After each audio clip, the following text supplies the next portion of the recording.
Et salut à tous, bienvenue sur l'Arcadie. Et aujourd'hui, on se retrouve pour une nouvelle vidéo. Alors, sur un jeu qui est très particulier aujourd'hui, un jeu qui a fait un peu de bruit quand même, je tiens à le signaler.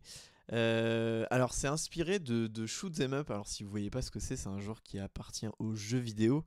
En fait, globalement, c'est Space Invaders. Mais il y a un sous-genre de ce style de jeu-là qui est un petit peu le shoot 'em up avec à la japonaise, on va dire à l'asiatique, où en fait vous avez des personnages de type animé qui sont les héroïnes du shoot 'em up. C'est très particulier et c'est deux jeux qui sont souvent très exigeants, mais aujourd'hui je vous propose donc de vous présenter Bullet.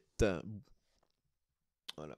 Donc, très sympa la boîte. Donc le principe de Bullet, c'est que ça reprend un peu les codes du shoot 'em up. Donc vous allez avoir, attendez, j'ai pas de, j'ai pas de place. Vous allez avoir des balles en fait qui vont tomber sur une espèce de grille un peu à la puissance 4. Et votre but, c'est de réaliser des patterns pour pouvoir virer les trucs qui tombent sur votre plateau et les renvoyer à la gueule de vos adversaires ou alors d'un IA, puisqu'il y a aussi un mode PvE. Voilà pour le principe, donc c'est très original, puisqu'ici on a une mécanique, je connais pas d'autres jeux qui a pris cette mécanique de shoot 'em up et qui l'a aussi bien adapté. C'est surtout ça qu'on retiendra plus que l'esthétique, même si moi je suis très fan de cette esthétique à la japonaise. Mais voilà, on retourne surtout pour la mécanique. Donc je vais vous montrer ça un peu, je vais vous présenter un peu le principe du jeu, vous dire mon avis également là-dessus. Et puis je pense que on fera une partie solo en PvE à l'issue de cette vidéo. Voilà. Voilà la boîte. Alors, donc là, oui, petit, l'éditeur c'est Matago, ça, c'est important à préciser. J'ai pas trouvé de problème dans la trad ou dans l'adaptation des règles. Je trouve par contre que les règles sont assez mal expliquées, alors que le jeu est hyper simple et hyper accessible. Les règles, je les ai pas trouvées vraiment très très folles. Par contre, on voit une chose, c'est que le créateur a vraiment bossé son jeu. Il explique que il a vraiment fait énormément de tests pour que le jeu il soit le plus agréable possible. Ça c'est toujours un point qu'on aime bien. On aime bien savoir. Moi je trouve ça cool de voir à quel point le mec s'est investi. On a une petite partie aussi que j'ai trouvé cool, un peu lore pour les héroïnes. Donc vous avez vu un peu la DA. Donc c'est que des filles, hein, c'est que des filles les héroïnes. Donc ça c'est assez sympa. Je trouve ça plutôt cool le design du jeu. Donc voilà. Donc le livre de règles, j'ai pas trouvé ça incroyable pour la facilité du jeu. J'ai eu du mal à comprendre certains trucs, mais je sais pas si c'est lié au livret ou à la trad, j'en sais rien. Genre notamment le mode PvE, j'ai eu du mal à comprendre certains trucs. Alors pourtant c'est pas très compliqué, hein, mais bon. Voilà. Donc vous avez ça, vous avez bien sûr. Alors c'est un jeu qui joue. En fait les bullets sont représentés par des petits jetons de couleurs. Vous voyez qui sont comme ceci. Je pense que vous les voyez bien là. Voilà. Donc il y en a pas mal, hein. Il y en a vraiment pas mal. Vous voyez, je peux les prendre par poignée. On a eu un petit message de remerciement. Ça c'est cool. On voit que le mec vraiment, il a vraiment, enfin, il a dévoué sa vie à ce jeu, on peut le dire. Une petite tête de jeu. Voilà. Vous allez voir que le jeu se met très facilement en place. Ça c'est une piste d'intensité. Donc en fait, plus la partie dure longtemps quand vous êtes en mode PVP, donc contre d'autres joueurs, plus la piste va augmenter. Donc, je vous expliquerai ce que ça implique. Des petites aides de jeu. Voilà. Et après, on a plusieurs bagues. En fait, on a 4 bagues qui correspondent aux bagues joueurs, puisque ça, c'est le grand bag de la réserve générale. Mais, alors, un truc qui est hyper mal foutu. Mais après, bon, je vais pas cracher dessus. Il n'y a aucun rangement pour les cartes. Donc, en fait, moi, je les ai mis dans les bagues. Voilà. Mais je trouve pas ça ouf. Bon, c'est vrai que c'est un peu dommage d'avoir eu juste un vieil insert comme ça, mais bon. Les économies de plastique, on va pas. Même si j'aime bien le Game Trace, je suis d'accord, le plastique c'est pas génial. Donc vous avez les cartes. Alors ça c'est les cartes. Donc ça c'est les motifs. Donc vous voyez un exemple de motifs que vous pouvez avoir. Vous voyez un petit peu. Voilà à quoi ça ressemble. Donc ça c'est les motifs qui sont pour les cartes PvE. Voilà. Ça c'est toujours important à savoir. Donc je vais les mettre de côté parce que pour l'instant pour cette vidéo là, je vais vous les présenter juste après pour la partie solo, mais pour cette vidéo là, on n'a pas besoin. Ensuite, vous avez les cartes patterns pour les héroïnes, les différents personnages. Hop.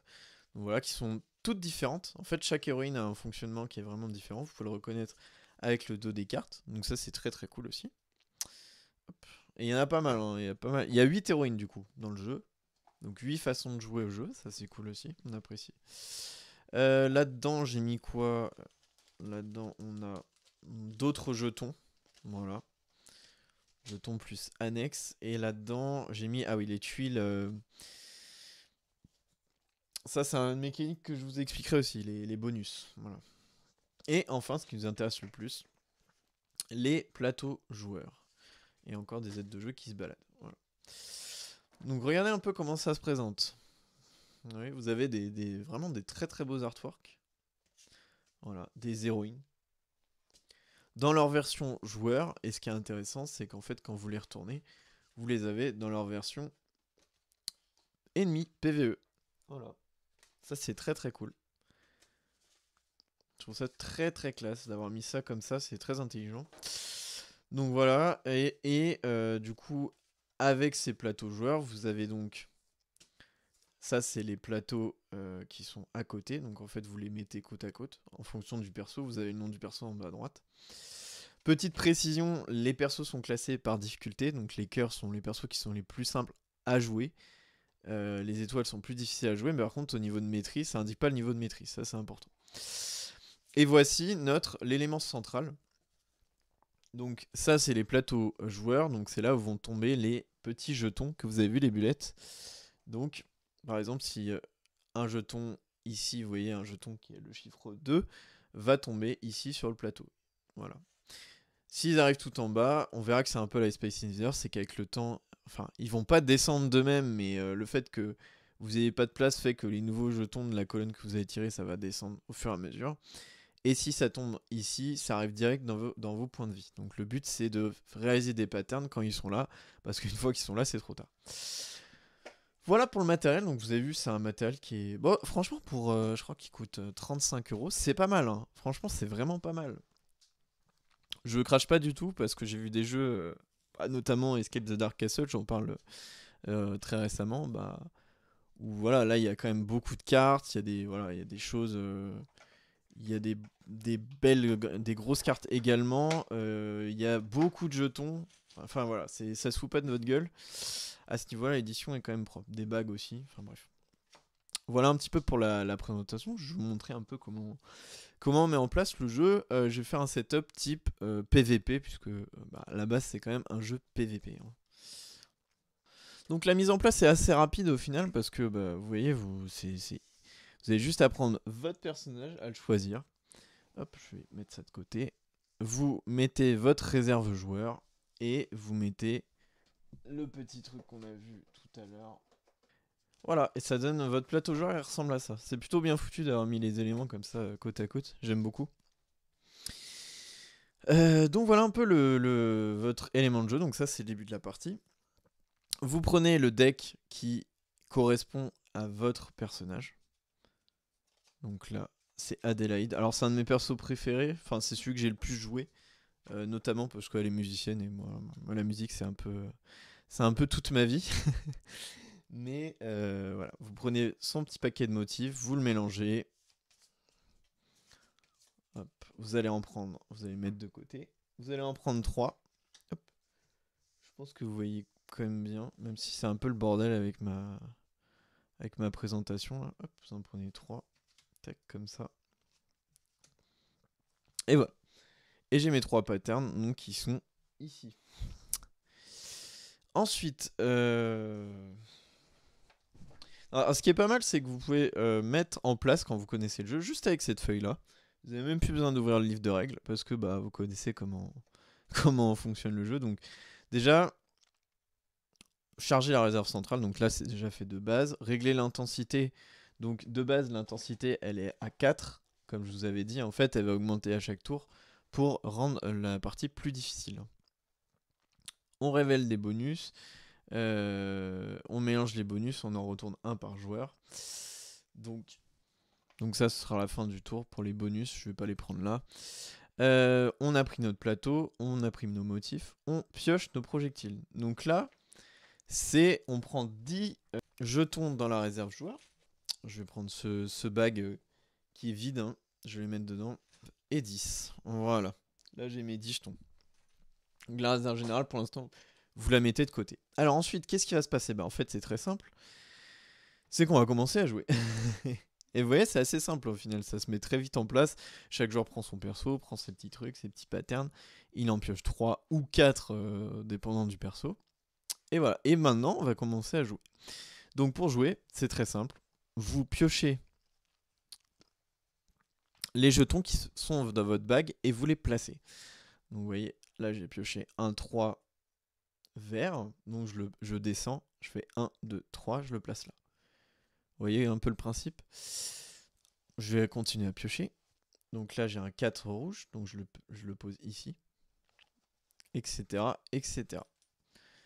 Alors, à tout moment, voilà, là j'ai eu. Alors là, vous allez me demander comment tu fais comme tu as déjà un 3 qui est posé. Bah, c'est simple. On fait 1, 2 et 3. Voilà. Je continue à poser mes trucs. Là, je le pose le 2. Là, le 1. Ça commence bien à se charger en rouge. Hein. Le 3 là. Le 1 ici. Le 4 rose. Bon, là, généralement, vous pouvez tout tirer sans risque au premier tour. Hein. Puisqu'en fait, l'idée, c'est que là, je tire des jetons, mais je pourrais arrêter de tirer mes jetons et me dire, tiens, je vais commencer à faire des patterns. Hein. Mais je décide de tout tirer parce que je me sens pas en danger. Pour l'instant, il n'y a rien qui risque de tomber là-dedans et arriver sur mes points de vie. Voilà, j'ai tout tiré. Donc, on va voir ce qu'on peut faire avec ça. Donc, et c'est là où commence un petit peu le jeu. Donc, vous prenez ce petit jeton là, vous le mettez ici. J'aurai 7 actions pendant mon tour. Oui, parce que vous avez bien compris que là, mes patterns qui sont là, je vais pas pouvoir forcément les faire naturellement. Ça va pas tomber comme par magie. Ils vont pas se résoudre voilà, en mode ça c'est parfait, c'est tombé, ça réalise un pattern. Parfait. Non, le but c'est que c'est vraiment un puzzle game. Donc, même si c'est un aspect shoot 'em up, c'est un puzzle game. Donc là, ici, on va réfléchir un petit peu pour essayer de faire mes patterns. Donc, ici, vous voyez à droite, j'ai des actions. Donc je peux déplacer des projectiles. Par exemple, cette action-là, elle va me coûter 1 d'énergie. Donc je vais diminuer de 1 mon compteur. Si je la fais, mais elle me permet de déplacer un projectile de gauche, en bas et à droite. Ce qui ici m'arrangerait, puisque vous voyez qu'ici, mon petit pattern crescendo d'énergie me demande d'avoir 2 jetons rouges qui sont comme ça, et un jeton bleu qui est comme ça. Et ça va détruire les jetons qui sont ici. Bon, ici, je sais pas si vous voyez l'état de mon plateau. Éventuellement, je peux descendre ça, ici comme ça, et je pourrais détruire les 2 verts qui sont là. Mais on va réfléchir, on va voir ce qui est le plus opti déjà dans un premier temps. Donc, je vais vous présenter un peu les actions. Donc, vous avez cette action qui vous permet de déplacer un peu vos projectiles. Donc, ça, vous l'avez sur tous les persos, hein, puisque c'est un peu la mécanique principale du jeu. Vous pouvez piocher une carte avec 2, donc c'est 6, parce qu'une fois que vous avez réalisé un pattern, vous le retournez. Donc, vous pouvez plus l'utiliser. Ça vous permet de recharger un petit peu vos patterns. Mais par contre, ça va me coûter, malheureusement, 2 actions. Avec ce personnage-là, parce que oui, tous les personnages n'ont pas les mêmes actions. Ça, c'est les deux, on va dire, qui sont les plus répandus. Mais Adelaide, elle a un énorme avantage, c'est qu'elle peut déplacer ses projectiles en diagonale. Donc je peux les déplacer comme ça, etc. etc. Je vous ai pas dit un truc, mais par exemple, là, vous vous dites, vous voyez, ce déplacement-là, là. Vous vous dites, ouais, mais c'est chiant parce que, éventuellement, moi, je vais mettre le rouge ici. Hein. Bon, je parle de... Enfin, voilà, ça n'a aucun sens ce que je dis, mais... Mettons, j'ai envie de le mettre ici. Ou non, plutôt lui, j'ai envie de le mettre là. En fait, vous pouvez utiliser 2 actions pour aller jusque là. Voilà. Vous pouvez déplacer, vous pouvez très bien sauter par-dessus un de vos projectiles. C'est pas un souci. Mais ça vous coûtera 2 actions, bien sûr. Voilà, donc on peut déplacer en diagonale. Et vous voyez qu'ici, vous avez des actions qui sont avec des étoiles.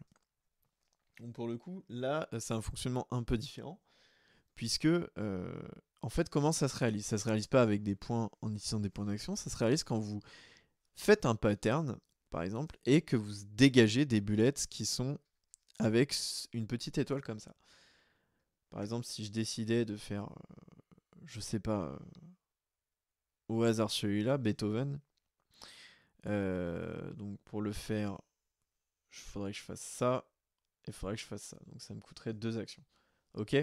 Donc là, en faisant Beethoven, on voit qu'ici, j'ai un 3 qui est bien ici. J'ai 2 cases remplies qui sont ici. Donc je vais pouvoir dégager cette ligne-là. Donc je le fais, je le retourne. Hop, j'enlève les petits jetons ici. Et comme j'avais une étoile, j'ai le choix entre soit je gagne 1 PA, donc je remonte ma jauge d'énergie, ce qui me permettra d'augmenter mes possibilités par la suite, ou alors j'active une capacité qui est propre à mon personnage, que je vais pas développer ici, parce que c'est pas le but de vous expliquer les principes du jeu. Une fois que vous avez fait votre pattern, que vous avez vos petits jetons comme ça, vous, en fait, vous les mettez au joueur qui est à votre gauche. Alors si vous êtes en duel, bah, bien sûr, vous les envoyez à la gueule de l'ennemi. Mais lui, il va les mettre ici.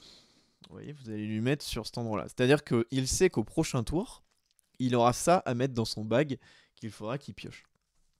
Donc c'est pas mal, parce que ça permet d'anticiper aussi les colonnes sur lesquelles se préoccuper. Donc ça, c'est plutôt une bonne chose. Et voilà un peu pour le principe. J'ai pas grand chose à dire de plus, puisque bah, c'est à peu près tout. Sachant que, qu'est-ce que je pourrais dire d'autre? Bah du coup, quand vous avez fini votre tour, bon, vous prenez un bonus à mettre ici. Vous pouvez avoir des tuiles supplémentaires, des bonus à utilisation unique. Vous pouvez également, donc, comment ça marche la piste d'intensité? Je peux vous montrer. Donc la piste d'intensité, c'est très simple. Bon, je vais utiliser ça, mais normalement, c'est pas celui-là. Elle est ici, elle est à 4 de base. En fait, ça correspond à quoi? C'est quand j'ai fini mon tour, j'ai tout tiré, etc. Je vais prendre 4 jetons de la réserve centrale et je vais les mettre dans mon bag, sans les regarder. En plus de ceux que m'aura mis mon adversaire. Donc forcément, au fur et à mesure du jeu, on va mettre de plus en plus de jetons dans votre bag, et à la fin, ça risque forcément d'être de plus en plus dur à gérer. Voilà un peu pour le principe de Bullet. Donc vous avez vu quand même, c'est très simple à jouer. C'est un jeu qui va vous demander quand même beaucoup de réflexion, puisque il faut prendre le temps de réfléchir. C'est pour ça que vous pouvez jouer à ce jeu de deux façons, c'est-à-dire soit avec un chrono, ou soit sans chrono.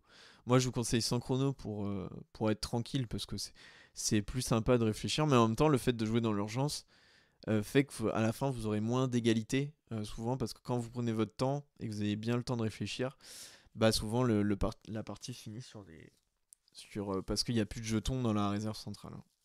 Parce qu'on arrive quand même à bien tenir la piste d'intensité. Voilà, je vous le dis juste pour un petit conseil d'amis, si jamais le jeu vous intéresse et que vous êtes chaud. Donc voilà, donc chaque personnage avec ses patterns, chaque personnage est différent, donc ça c'est vraiment une très très bonne chose. Et voilà à peu près pour Bullet. Sachant que donc vous avez quoi de dispo dans ce jeu au niveau des modes de jeu. Ça c'est intéressant d'en parler.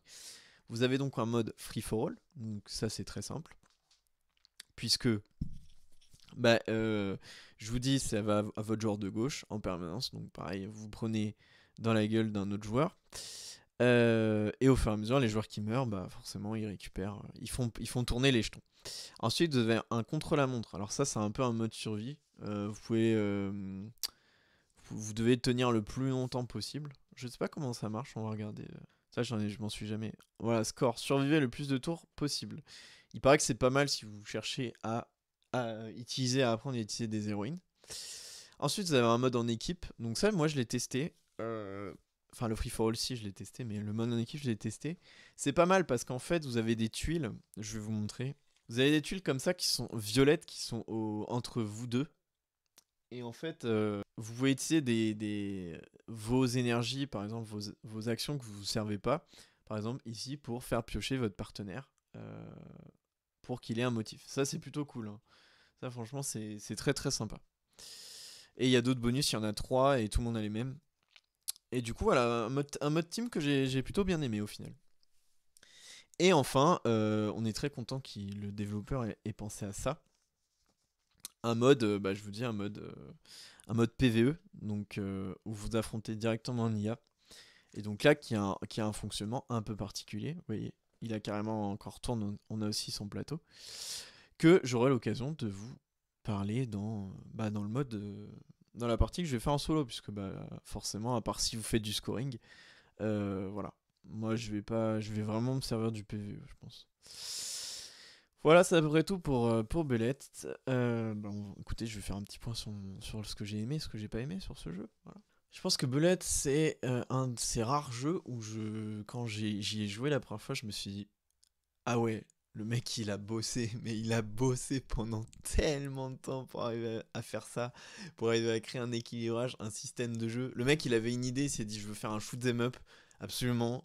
Ok, j'aime trop les jeux comme Toho et tout à la japonaise, enfin asiatique. Il s'est dit vas-y, on est parti. Et vraiment il a allé jusqu'au bout de son idée et ça fonctionne super bien. Je sais déjà qu'il y a un deuxième épisode qui est prévu, une extension aussi, mais en même temps, il y a tellement à faire avec un système de jeu comme ça que ça m'étonne pas du tout qu'il y ait déjà une suite qui soit sortie, que j'ai hâte d'ailleurs de voir débarquer chez nous parce que bah, c'est top. C'est top parce que c'est fun aussi bien en solo que en free for all, qu'en équipe. C'est rare que les jeux en 2v2, vraiment je m'amuse. Mais là, il y a des outils pour jouer en 2 contre 2 qui sont intéressants. Et du coup j'aime bien. J'aime bien comment ça marche. Pourtant, c'est très simple, hein, mais il y a plein de jeux. Vous voyez, par exemple, Dice Throne, je trouve qu'en 2v2, c'est à chier. Alors que là, ça fonctionne très bien. Donc, voilà. Non, je trouve le jeu brillant. C'est clairement un de mes coups de cœur 2023. Dans ce début 2023, j'ai, j'ai- je vais pouvoir importer pourquoi c'est génial. Voilà, je vais dire quelques points un petit peu qui m'ont régalé. Déjà, bah, l'idée, je veux dire, est géniale. Voilà. L'idée, ça marche, c'est fun, t'es concentré, t'es là, t'essaies de faire tes patterns, t'as un plein de merde qui t'arrive H24, mais tu dois gérer. En fait, il y a un truc que j'ai pas montré, parce que là, c'était pas trop la merde quand on a fait la partie, c'est à quel point le fait, au bout d'un moment, le fait de tirer des jetons dans son bag, ça devient une tension à elle seule. Parce que là, vous voyez, j'ai pu tout placer, parce que je savais que j'avais rien qui allait tomber sur mes points de vie. Mais clairement, quand vous êtes en partie, vous avez déjà en fait entre les manches des trucs qui restent. Donc vous tirez des jetons, mais en mode bon là je vais arrêter, je vais faire mes patterns. Et en fait, le problème c'est que des fois vous avez fini tous vos patterns et vous êtes en mode putain, il me reste 10 jetons à tirer. Et genre là, tu dis bah je suis dans la merde en fait. Et c'est ce petit moment de stress où vous tirez les trucs, vous espérez que c'est pas la mort et que vous allez gérer. Voilà, moi j'aime bien. Alors forcément, c'est un petit côté aléatoire, mais moi je trouve ça très cool.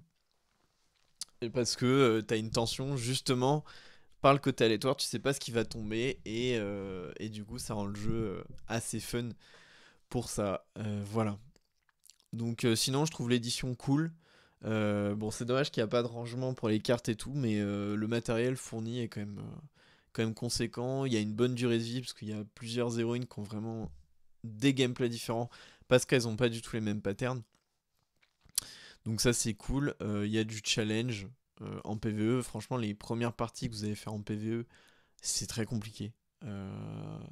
Ça joue pas du tout pareil qu'en solo. Là, il y a vraiment une autre tactique, il y a vraiment une autre approche. Donc ça c'est très bien. Voilà, le seul problème que j'aurais à dire au jeu, c'est cette histoire de réserve générale. Mais bon, c'est le problème du matériel, c'est pas tellement le problème du jeu. C'est que vous allez vite arriver, quand par exemple vous êtes en partie à 4, vous allez vite arriver en dèche de jetons. Et donc normalement, là j'ai relu tout à l'heure les règles. Et en fait, ils disent que bah, vous êtes censé arrêter la partie à ce moment-là. Donc c'est un peu frustrant dans le sens où bah, t'as bien envie de continuer pour voir qui va craquer le premier et pas d'arrêter aussi vite. Et voilà, ça je trouve ça un peu dommage. Le fait que la réserve soit limitée, ça fait que bah, on se pousse pas aux limites. Vous voyez, on pousse pas les limites et des fois c'est un peu frustrant. Et le côté forcément aléatoire, puisque bah ça peut clairement orienter, même si vous avez super bien géré votre partie, le fait que bah, vous pouvez vous faire enchaîner des fois sur une même colonne et vous n'avez pas ce qu'il faut, etc., bah, ça peut vous faire perdre. Et du coup, ça diminue un peu le côté intelligent de votre strat, d'avoir réussi à gérer vos jetons. C'est un peu chiant, mais bon. Ça fait partie de ces jeux où j'ai pas trouvé l'aléatoire si emmerdant que ça. Je l'ai trouvé bon en mode, bah tant pis, la game était sympa quand même. Voilà, c'est la game qu'on retient, pas forcément la fin. Et ça, c'est cool. Voilà pour Boulette. J'ai pas dit que c'était. J'ai pas dit. J'aime bien les vibes qu'il y a sur ce jeu. On sent vraiment que le mec était content de sortir son jeu. Voilà, j'aime beaucoup. Et je remercie donc le Joshua von Lenningham d'avoir fait ce jeu parce que le crack. Hein. Voilà, n'hésitez pas à acheter ce jeu. Puisque c'est quand même très très cool. Je vous mettrai, alors à partir d'aujourd'hui, petit truc, je vous mets le lien de mon partenaire, ma boutique partenaire, en description. Si vous utilisez ce lien là, bah écoutez, moi ça me permet de me soutenir, donc en fait vous ça vous coûte rien, mais moi ça me soutient. Donc écoutez, voilà, si vous pouvez faire ça, vous êtes intéressé par le jeu, bah je vous fais acheter un jeu et bah moi voilà, je suis content. On est tous contents au final. Puisque je vous ai fait acheter un super jeu. Voilà, allez, je vous remercie d'avoir regardé ma vidéo et je vous dis à la prochaine. Salut.